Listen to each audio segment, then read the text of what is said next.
Shocking case in America. O.J. Simpson, 1994. It began on a warm June night in Brentwood, Los Angeles.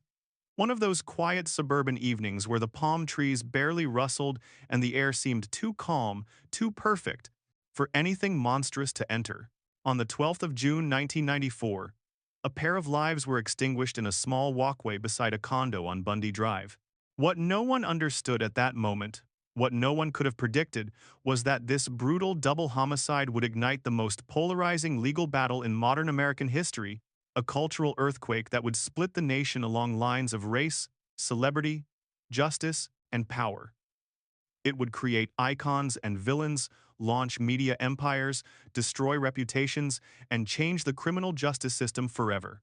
And at the center of it all stood a man who had once been one of America's most beloved icons, Orenthal James Simpson. O.J. Simpson was not just a former football star. He was a celebrity in the truest American sense. A charismatic athlete turned actor, turned spokesman, whose smile sold rental cars, whose name filled stadiums, whose charm and fame had long shielded him from scrutiny. He was the man who had run through airports in Hertz commercials, the man who had set rushing records in the NFL, the man who smiled on red carpets and shook hands with presidents. But fame casts long shadows. And on this night, those shadows would swallow everything. The victims were Nicole Brown Simpson OJ's ex-wife and Ronald Goldman, a 25-year-old waiter who had simply been returning a pair of sunglasses Nicole's mother had left behind at the restaurant where he worked. They did not know they were walking into a crime that would alter the trajectory of American media. They did not know they would become the symbols of a case that blurred the line between justice and spectacle. Their blood, spilled on the stone steps outside Nicole's home, would stain more than just the walkway. It would stain America's collective conscience. It was shortly after midnight when a dog began barking, a quiet but insistent bark that drew neighbors' attention. They saw the Akita wandering with blood on its paws, but they didn't know where it came from. Someone called the police. Minutes later, officers arrived at the townhouse and discovered a scene so violent, so raw, that even seasoned investigators paused in shock. Nicole lay on the ground, nearly decapitated from a deep slash across her throat. Ron Goldman was nearby, stabbed repeatedly in a frenzied assault. Blood pooled beneath them, smeared along the pathway and walls. Shoe prints, blood drops, glove impressions, and a cap were scattered like a breadcrumb trail for detectives. But what made the crime scene unforgettable was the brutality. This was not a simple murder. It was intimate, frenzied, personal. Whoever committed the crimes had unleashed a kind of rage that suggested a deep emotional connection to at least one of the victims. For investigators, the immediate question was, who hated Nicole enough to do this? Before long, all signs pointed to one name: O.J. Simpson. Detectives found a bloody glove at the scene, blue-black leather soaked in blood. Later, a matching glove also bloodied would be found at O.J.'s Rockingham estate, behind the guest house where Cato Kalin, a family friend, had heard a thud that same night. Blood drops, DNA traces, shoe prints consistent with rare Bruno Magli shoes O.J. owned, and a timeline that placed him near the scene of the crime all converged like iron filings to a magnet. By dawn, the LAPD was preparing to arrest one of the most famous men in the country. But fame resists capture, and O.J. Simpson was not ready to resign himself to handcuffs. On the 17th of June 1994, the arrest attempt transformed into something so bizarre and surreal that it stamped itself onto the collective memory of the United States. O.J. did not come to the station as promised. Instead, he disappeared, leaving behind a suicide note that was broadcast nationwide. When authorities realized he was gone, panic erupted across Los Angeles. Officers searched for his white Ford Bronco. Helicopters filled the sky, and networks interrupted programming to announce that O.J. Simpson, the man America loved, was officially a fugitive. The scene that followed became one of the most watched live events in television history: the Bronco chase. Millions watched live as O.J. sat in the back seat of the Bronco with a gun to his head while his friend Al Cowlings drove slowly down the freeway, begging police not to provoke a suicide. People pulled over on bridges and overpasses, holding signs, cheering, shouting support. Some believed O.J. was innocent and framed by racist cops. Others believed he was a murderer fleeing justice. But regardless of belief, the spectacle united the country in one moment of collective obsession. It was reality television before reality television existed, the dawn of a new kind of American media culture, one that blurred the lines between crime, entertainment, and national theater. When O.J. finally returned to his home hours later, after the slow-motion chase that mesmerized the country, the police found him with a passport, nearly $9,000 in cash, a fake beard, and a gun. It looked like a man preparing to flee the country or to end his life, but he surrendered. The image of O.J. Simpson in handcuffs shocked the world. The trial that followed would dwarf even the Bronco chase. The trial of the century began in January 1995 and consumed the next 8 months. It was televised daily, turning prosecutors, defense attorneys, judges, witnesses, and even random spectators into celebrities. The courtroom was a stage, the lawyers became performers, and O.J. Simpson, once an American hero, sat center stage, either a victim of a racist system or a murderer hiding behind fame, depending on whom you asked. The prosecution believed their case was airtight. They had DNA evidence linking O.J. to the crime scene, blood drops on his car, his driveway, his home. They had the glove at Nicole's house and the matching glove at O.J.'s estate. They had shoe prints matching a rare, expensive brand O.J. was photographed wearing years earlier. They had history. Nicole had called 911 multiple times to report domestic violence, bruises, threats, fear. They had motive, jealousy, obsession, rage. But the defense, the now legendary Dream Team, was ready to dismantle everything. Led by Johnny Cochran, Robert Shapiro, F. Lee Bailey, and Robert Kardashian, the Dream Team crafted a narrative more powerful than any DNA sample. The LAPD, they argued, was corrupt, racist, and capable of planting evidence to frame a black man. They used real examples of LAPD misconduct to reinforce their claims. They portrayed Detective Mark Fuhrman, who found key evidence, as a racist whose word could not be trusted. When recordings later emerged of Fuhrman using slurs and expressing racist sentiments, the defense's narrative became almost impossible for the prosecution to overcome. Then came the glove moment. In what would become the most iconic scene in courtroom history, prosecutors asked O.J. to try on the bloody leather glove found at the crime scene. O.J. tugged at the glove, flexed his fingers, strained his hands, and announced that the glove didn't fit. Cochran seized the moment with a line that became legend. "If it doesn't fit, you must acquit." It was poetry, strategy, and psychology all at once. The jury, already skeptical of the LAPD, found in that moment the emotional permission to doubt the prosecution's case. Even though later analysis suggested the glove had shrunk due to soaking in blood, the damage was done. The trial became more than a murder case. It became a referendum on race in America. It became entertainment, televised daily with commentators analyzing every gesture. It became a story of fame, power, and perception. It became a national obsession where people gathered around TVs to watch witnesses testify. Debates erupted in offices, barbershops, classrooms, and households. The country was divided not just about O.J.'s guilt, but about what justice meant. When the verdict finally came on the 3rd of October 1995, the world held its breath. O.J. Simpson was found not guilty. Cheering erupted in some communities. Outrage exploded in others. The moment exposed the racial divide in America with painful clarity. White Americans overwhelmingly believed O.J. was guilty. Black Americans, many scarred by decades of police brutality and wrongful convictions, celebrated what they saw as justice finally going their way. It was not just a verdict, it was a mirror held up to a fractured nation. But the story didn't end there. 2 years later, in a civil wrongful death trial brought by the victims' families, O.J. was found liable for the deaths of Nicole and Goldman. The jury awarded $33.5 million in damages. Unlike the criminal case, The civil trial didn't hinge on proving guilt beyond a reasonable doubt only by a preponderance of evidence, and that evidence, when viewed without the theatrics and racial tensions of the criminal trial, painted a devastating picture. But O.J. didn't have the money. Much of his wealth was shielded, hidden, or untouchable by law. The judgment was largely symbolic, a final statement that even if the criminal system could not convict him, civil justice could.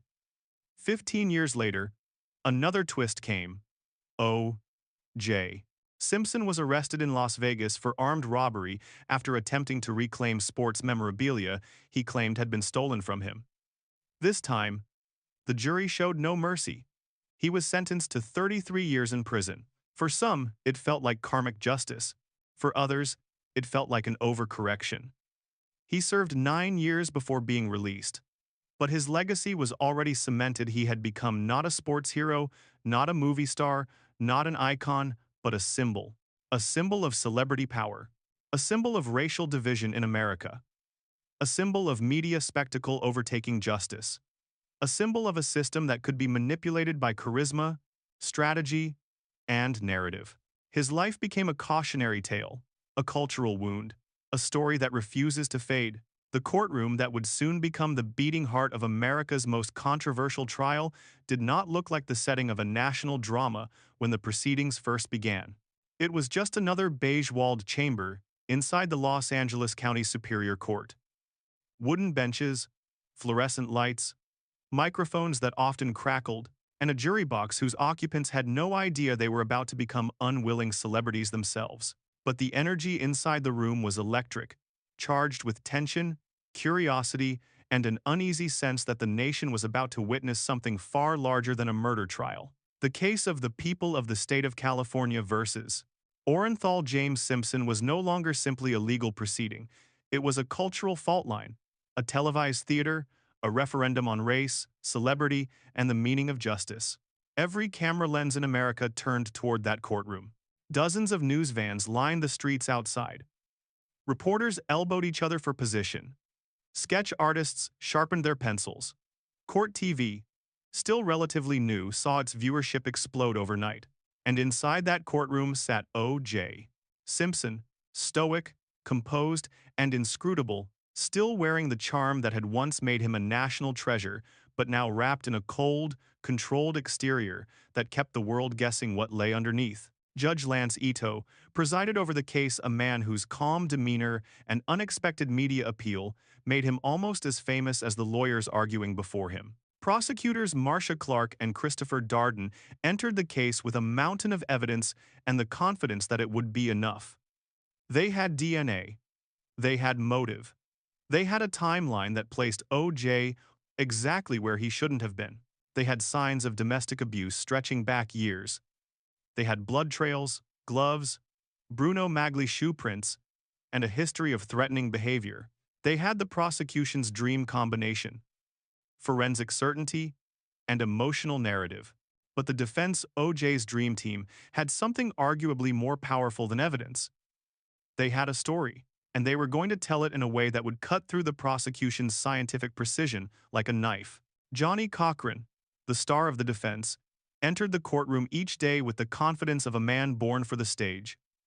He spoke in rhythms, cadences, almost sermons. His voice was a blend of lawyerly precision, preacher's conviction, and activist's fire.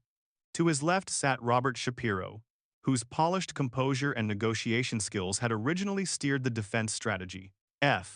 Lee Bailey brought decades of high-profile legal experience and a bulldog-like intensity. Barry Scheck and Peter Neufeld, DNA specialists, were prepared to attack the forensic evidence with scientific skepticism, and quietly in the background sat Robert Kardashian, O.J.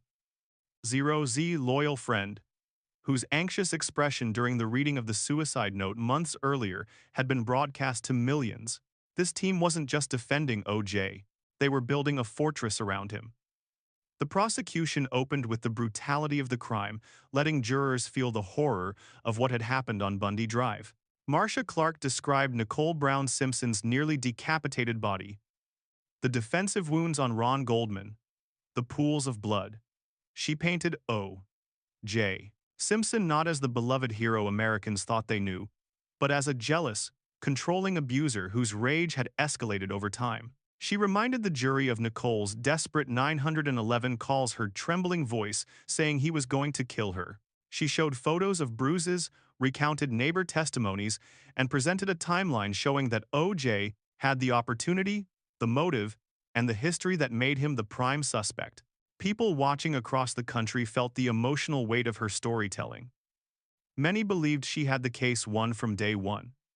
But the defense had not yet begun its assault. The first major crack in the prosecution's narrative appeared when they introduced Detective Mark Fuhrman as a key witness. To the prosecution, Fuhrman was simply one of the officers who had discovered the bloody glove at Rockingham, critical physical evidence connecting OJ to the murders. But the defense saw something different.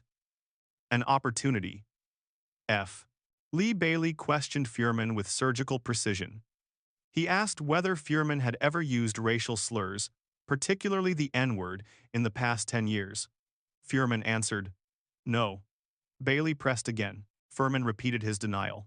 The moment passed quietly in the courtroom, but Cochran and his team knew they had planted a seed, one that would grow into the prosecution's biggest disaster. Because somewhere in Los Angeles existed tapes, hours of recordings from a screenwriter researching police behavior. In those tapes, Mark Fuhrman used racial slurs dozens of times. He bragged about planting evidence. He described violence towards suspects, especially black men. The tapes were explosive, corrosive, and when they surfaced, they detonated the prosecution's credibility like a bomb. Suddenly, the case was no longer about OJ's guilt or innocence. It became about the LAPD's history of racism, corruption, and brutality. The backdrop of the Rodney King beating 3 years earlier, caught on camera, broadcast everywhere, cast a long shadow. Many in the black community had seen the justice system fail repeatedly. Now, when the Dream Team argued that evidence could be planted, manipulated, or mishandled, millions believed it. The trial became a cultural battlefield. Inside the courtroom, Barry Scheck attacked the DNA evidence. In 1995, DNA science was still new to the public, easily misunderstood, and easily mistrusted. Scheck dissected the LAPD's handling of samples, pointing out contamination risks, sloppy collection techniques, and storage issues. Even though the DNA evidence was scientifically overwhelming, the defense succeeded in making the jury doubt it. Doubt, not disapproval, was all they needed. Cochran wove these doubts into a broader story, a story about race, power, and systemic injustice. He framed O.J. not as the aggressor but as the victim of an institution determined to destroy a successful black man. He tapped into centuries of anger and trauma, connecting this case to a history much larger than the murders of Nicole and Ron. For many viewers, particularly in black communities, Cochran's framing resonated deeply. They saw themselves in the narrative of discrimination and police misconduct. And then came the moment that changed everything. The glove demonstration. The prosecution, confident in their physical evidence, insisted OJ try on the gloves. In millions of living rooms, Americans watched as he tugged, strained, twisted, and finally held out his hands with his fingers half curled, as if immobilized. The gloves, shrunken from blood and moisture and latex underneath, appeared too small. Cochran seized the moment like a master storyteller grabbing the perfect plot twist. If it doesn't fit, he told the jury, you must acquit. It was a line that echoed across America, played on repeat, emblazoned on headlines, dissected by commentators. It was a line that took the complexity of the evidence and reduced it to a single, memorable slogan. And slogans win trials when science loses clarity. Still, the prosecution fought back. They presented witnesses who described O.J.'s history of violence toward Nicole. They showed the timeline of his movements that night. They pointed to his behavior during the Bronco chase, his gun, his passport, his disguise. They showed the blood DNA match statistics so improbable as to be nearly impossible to dispute, but Cochran always found a way to pull the narrative back into his control. When the jury went to deliberate, the world waited. Millions gathered around televisions. Offices went silent. Schools paused lessons. Cameras were pointed at every street corner near the courthouse. The jury returned after just 4 hours. It was stunning. Most expected days, if not weeks, of deliberation. The brevity terrified the prosecution. They feared the jury had made an emotional decision, not a forensic one. And then the verdict was read. Not guilty. Gasps filled the courtroom. Exhaled in relief. Cochran smiled triumphantly. Darden and Clark looked stunned, hollowed out, defeated. Across America, the reactions were split down racial, ideological, and social lines. Many white Americans were enraged, convinced the jury had ignored overwhelming evidence. Many black Americans celebrated seeing the verdict as one rare moment where the justice system did not crush a black man. Some believed in O.J. as innocence. Others believed the LAPD was capable of framing him. Still others simply felt that in a country where black men had been historically mistreated by police, this verdict symbolized a shift, however symbolic. The verdict exposed America's deepest divides. It also revealed something about the justice system that would be debated for decades. Justice is not only about evidence, it's about persuasion, perception, narrative, and trust. And trust, by 1995, was already broken. In the aftermath of the verdict, O.J. attempted to rebuild his public life. But he was no longer the smiling hero America once adored. The shadow of the trial followed him everywhere. Book deals, interviews, appearances, all were haunted by the case. People whispered. Some spat. Some demanded autographs. He was simultaneously infamous and iconic, guilty in the court of public opinion but legally absolved. Nicole and Ron's families, heartbroken and determined, sued O.J. in civil court. In 1997, a civil jury found him liable for wrongful death and ordered him to pay $33.5 million. The civil trial lacked the theatrics of the criminal case, and without Cochran's hypnotic performance overshadowing the evidence, the conclusion was stark. But O.J. never paid anywhere near the full judgment. Much of his wealth was protected, particularly his NFL pension. Untouchable under California law, debt collectors pursued him for years. He lived extravagantly despite owing millions. Public anger grew. Years passed, and O.J. drifted from public relevance until 2007, when he re-entered the headlines with a bang. In Las Vegas, he and a group of men stormed a hotel room to reclaim sports memorabilia he claimed belonged to him. The confrontation involved guns, shouting, and threats. This time, the evidence was clear, the circumstances undeniable, and the public sentiment unforgiving. The trial was swift. O.J. was sentenced to 33 years in prison. To many, it felt like the universe correcting an old wrong. But fate is rarely so clean. O.J. served 9 years before receiving parole in 2017. Older, frailer, but still surrounded by an aura of controversy, he stepped back into a world that remembered him not as a football legend, but as a symbol of divided justice, celebrity power, racial tension, media frenzy, and the complexities of truth.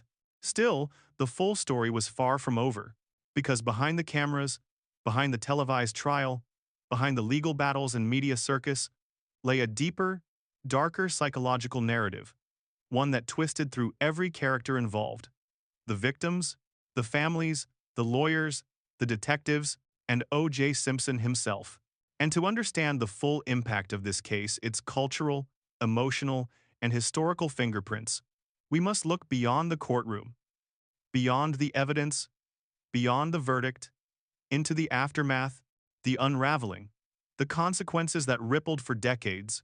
In the years after the verdict, O.J. Simpson walked out of the courtroom a free man. But he did not walk out unchanged. Freedom, for him, was not a return to normal life but an exile into a world where he was both recognized and rejected everywhere he went. He had escaped conviction, but he had not escaped judgment. People whispered in restaurants. Strangers confronted him on golf courses. Some asked for autographs with an odd fascination, as if they were collecting a signature from a ghost of American culture. Others hurled insults, accusing him of being a murderer who had outplayed the system. And O.J., with his mixture of charm, denial, defensiveness, and ego, seemed to drift between these reactions with a strange calm. half defiance, half detachment. The public was not done with him. Far from it. Television shows, talk hosts, stand-up comedians, newspaper columnists, all referenced him. Even without social media, O.J. Simpson became one of the most discussed figures in America, occupying a place somewhere between infamous celebrity and taboo legend. His name became shorthand for a system that could be manipulated, for a trial that had turned justice into entertainment, for a country divided by race and distrust. And that division never fully healed. Nicole Brown Simpson and Ron Goldman's families, who had endured the brutality of the criminal trial's conclusion, refused to let the story be buried. The civil trial in 1997 gave them some measure of symbolic victory when the jury declared O.J. responsible for the wrongful deaths, but money had never been the primary point. What the families wanted was acknowledgement, accountability, truth. And while the civil verdict confirmed responsibility under a lower standard of proof, they knew that much of the world still viewed the story through the lens of the criminal case. They spent years fighting for financial restitution, for awareness, for justice in any form available. Fred Goldman, Ron's father, became a relentless advocate, refusing to let the memory of his son fade into the fog of celebrity fascination. But as the families pushed forward, O.J. entered a strange orbit of post-trial behavior that only deepened the controversy surrounding him. He gave interviews that oscillated between self-pity and self-promotion. He attempted various business ventures. He appeared at nightclubs, golf tournaments, autograph signings, and small public events that seemed to exist somewhere between desperation and denial. Some Americans viewed his willingness to appear in public as shameless. Others saw it as proof that he believed entirely in his own innocence. Still others saw it as the tragic unraveling of a man unable to understand the magnitude of the storm he was living in. And then came one of the most disturbing chapters of the entire saga. The book project titled, If I Did It. The very concept was explosive, a hypothetical confession framed as fiction. Though the project was later blocked, leaked, revived, and ultimately published under the control of the Goldman family, the existence of the manuscript alone reignited national outrage. Even the title bold, taunting, careless, provocative seemed to symbolize everything people found unsettling about O.J. Simpson. For his critics, it was a confession thinly veiled as creativity. For his defenders, it was a foolish publicity stunt. For the families of the victims, it was a gut punch, a cruel resurrection of trauma. Every chapter, every interview, every mention of the book reopened wounds that had barely begun to scar. But behind the spectacle, there was another force at work. Time eroded O.J., its wealth, his friendships, his opportunities. The civil judgment hung over him like a storm cloud, turning every financial move into a legal battlefield. Creditors pursued him. Assets were seized. The image of O.J. Simpson, once an emblem of athletic greatness and commercial success, steadily unraveled. He moved to Florida partly because the state protected his NFL pension from being taken. He played endless rounds of golf, sometimes cheered, sometimes taunted by those who recognized him. The glare of fame had once been warm. Now it was scorching. Yet the most astonishing chapter had not yet arrived. In 2007, more than a decade after the trial, O.J. was arrested in Las Vegas after confronting sports memorabilia dealers in a hotel room. He claimed he was merely reclaiming items stolen from him. Game balls, autographed photos, personal items. But the confrontation, captured on audio, was chaotic, aggressive, and involved armed men. Was a magnet for trouble. A man pulled again and again into conflict and poor decisions. This time, the justice system showed no leniency. The trial was swift, the evidence overwhelming, the public interest intense. When the sentence came 33 years with the possibility of parole after 9, it felt symbolic to many. Some believed O.J. was finally paying for the murders. Others argued the sentence was excessive, a delayed retaliation for the sins of the past. But regardless of interpretation, O.J. entered the Nevada prison system not as a cultural titan, not as a media figure, but as inmate number 10278820. Prison changed him. He grew older, slower, quieter. The swagger faded, the bravado softened. He bonded with guards and inmates, coached sports teams, tried to maintain a sense of normalcy inside the walls. And though the world outside continued to debate him, parody him, dissect him, O.J. spent a decade in an environment where fame mattered little.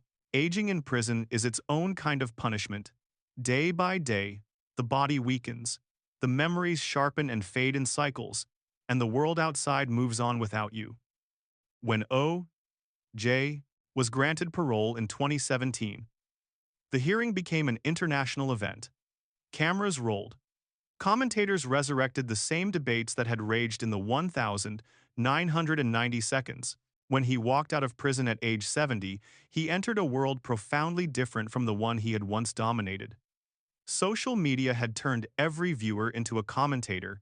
Documentaries, podcasts, and true crime shows had re-exposed the case to a new generation. Younger audiences approached the story without the emotional baggage of the 1,990 seconds. They analyzed evidence, watched footage, and formed their own conclusions. Some saw the case as a tragedy of domestic violence ignored for too long. Some saw it as a failure of forensic communication. Some saw it as a legal spectacle that overshadowed two lives brutally taken. But what no one saw was redemption. O.J. Simpson spent the last years of his life in Las Vegas, living relatively quietly, though occasionally posting on social media, giving interviews, or making public appearances that reignited controversy. He appeared at bars, golf courses, restaurants.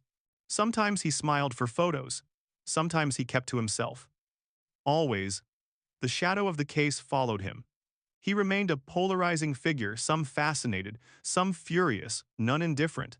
He passed away in 2024, leaving behind a legacy so fragmented, so contested, that even in death, O.J. remained a question rather than an answer. People argued not only about whether he had committed the murders, but about what the case meant, what it said about America, about race, about justice, about fame, about the media, about the nature of truth in a world where perception often outweighs evidence. Because the O.J. Simpson case was never just about a crime, it was about everything America was at the time and everything it still wrestles with today. It was about a justice system shaped by distrust. It was about the media's ability to transform tragedy into spectacle. It was about domestic violence ignored until it was too late. It was about race and the wounds of racism that shaped public perception. It was about celebrity culture and the ways fame distorts reality. It was about the difference between legal innocence and moral judgment. It was about two victims, Nicole Brown Simpson and Ron Goldman, whose names were too often overshadowed by the man accused of taking their lives. And despite all the years that passed, despite all the documentaries, books, trials, retellings, and debates, the case still lingers like an unresolved chord in American culture. People continue to debate the evidence, the verdict, the meaning. New generations rediscover the trial and ask the same questions their parents and grandparents asked. The O.J. Simpson case did not fade. It became part of the cultural DNA of America. It shaped how people view trials, how they interpret evidence, how they understand media, how they discuss race. It taught the world that justice is not merely a matter of facts, it is also a matter of presentation, perception, timing, narrative, and the emotional landscape in which a trial unfolds. Above all, it taught us that a courtroom is never an isolated place. Outside forces, history, trauma, prejudice, fame, fear, walk through the door with the jurors, the lawyers, the witnesses, and the defendant. And in 1995, those forces collided in a way the nation had never seen before. As the decades passed, the O.J. Simpson saga became a haunting mirror reflecting uncomfortable truths. It forced the country to confront domestic violence, racial conflict, media sensationalism, and the fragile line between justice and chaos. But the tragedy at its core remains the same. Two people lost their lives brutally. Their families endured unimaginable grief, and the truth, whatever one believes it to be, was swallowed by the machinery of a national circus, and perhaps that is the final legacy of the case. A story where justice, truth, and spectacle collided so violently that even today no one can fully untangle them.